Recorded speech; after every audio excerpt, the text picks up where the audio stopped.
এই পৃথিবীতে থাকতে আমরা যারা জান্নাতের টিকিট ক্রয় করতে চাই, রব্বুল আলামিন আপনাদের কাছে জান্নাতের টিকিট বিক্রয় করতে চান। আল্লাহ তাআলা বলেন, ইন্নাল্লাহা আশতারা মিনাল মুমিনিনা আনফুসাহুম ওয়া আমওয়ালাহুম বিআন্না লাহুমুল জান্নাহ। আমি ক্রয় করতে চাই মুমিনদের কাছ থেকে তাদের মাল সম্পদ আর তাদের জীবন। বিনিময় আমি আল্লাহ তাদেরকে জান্নাতের টিকিট দিয়ে দিব। জান্নাতের টিকিট ক্রয় করতে হলে শর্ত হলো তিনটি। এক নম্বরের শর্ত হলো মমিন হতে হবে। দুই নম্বরের শর্ত হলো আল্লাহর জন্য নিজের মাল সম্পদ খরচ করতে হবে। আর তিন নম্বরের শর্ত হলো আল্লাহর জমিনে আল্লাহর দিন প্রতিষ্ঠার জন্য লড়াই করতে হবে। আপনি শহীদ হন কিংবা গাজী হন, এই পৃথিবীতে থাকতে আল্লাহ রাব্বুল আলামিন আপনাকে জান্নাতের টিকিট ঘোষণা দিয়ে দিবেন। জান্নাতের টিকিট প্রাপ্ত কারা এই পৃথিবীর জমিনে জান্নাতের টিকিট পেয়েছেন? মিনান নাবিয়্যিনা ওয়াস সিদ্দীকিনা ওয়াস শুহাদাই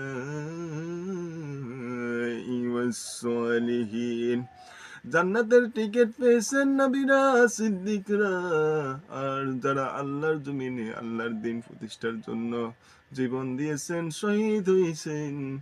আর যারা নেককার সলিহিন ইমানদার যারা, তারাই জান্নাতের টিকিট পেয়েছেন। আমার দেশের জাতীয় পর্যায়ে যারা নেতা আছেন, তারা বর্তমানে নির্বাচনের জন্য এমপি পদপ্রার্থী। যারা মানুষের কাছে জান্নাতের টিকিট নিয়ে সমালোচনা করে, তারা বলে যে জান্নাতের টিকিট এই পৃথিবীতে দেওয়া হয় না।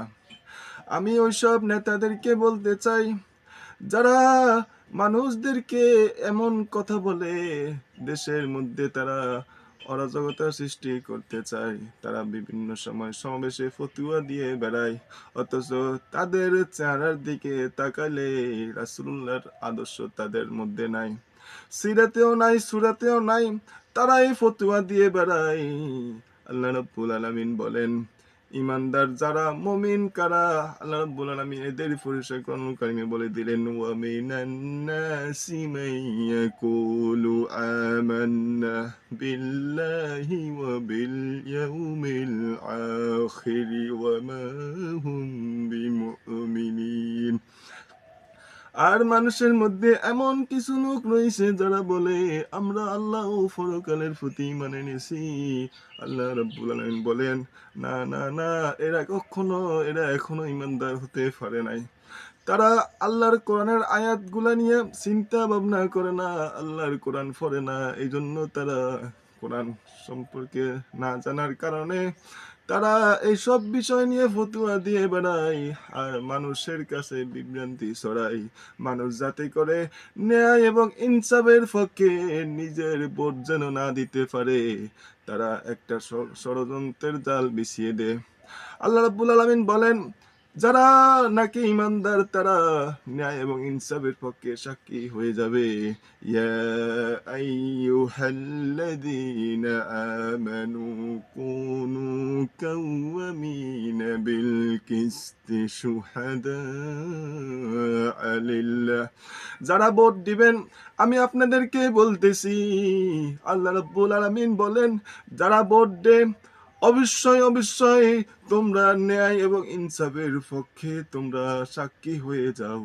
আর মনে রাখো, ন্যায় ইনসাফের পক্ষে যারা ভোট দিবে, আমি আল্লাহ তাদের পক্ষে সাক্ষী হয়ে থাকি।